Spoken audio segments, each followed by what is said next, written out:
फरवरी 2026 में Donald Trump द्वारा Iran के खिलाफ शुरू गए युद्ध में के बाद दुनिया भर में एक्सपर्ट्स ने इकोनॉमिक एपोकलिप्स की आशंका जताई थी।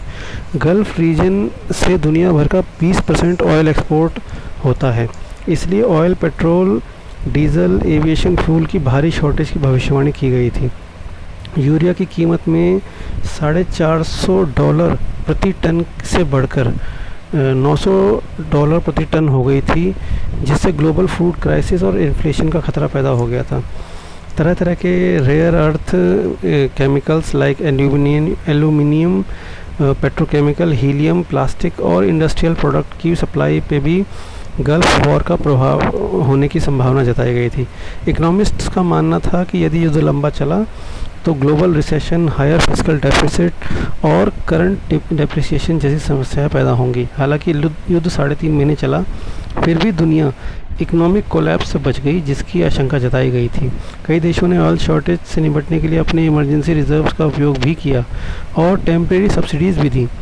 चाइनीज़ इकोनॉमी की स्लोडाउन ने भी ऑयल डिमांड कम कर दी थी, जिससे ग्लोबल एनर्जी प्राइसेस पर दबाव कम हुआ। ट्रंप को इन्फ्लेशन और मिड टर्म इलेक्शन से राजनीतिक नुकसान के बचने के लिए युद्ध को जल्दी समाप्त करना जरूरी था।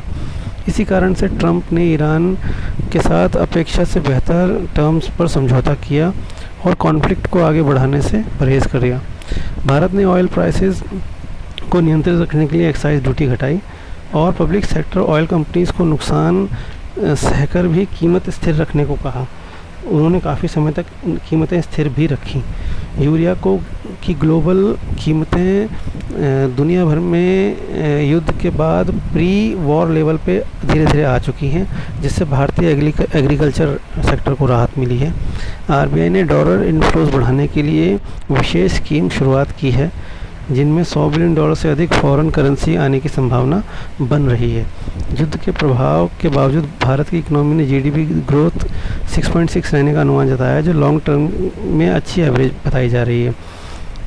और मुझे ऐसा लगता है कि भारत इस संकट से अपेक्षाकृत मजबूत होकर उभरा है। अब सरकार को एक्साइज ड्यूटी बहाल करने, यूरिया सब्सिडी को कम करने और टेम्परेरी आरबीआई इंसेंटिव्स को धीरे धीरे समाप्त करने की आवश्यकता है। जय हिंद, जय भारत।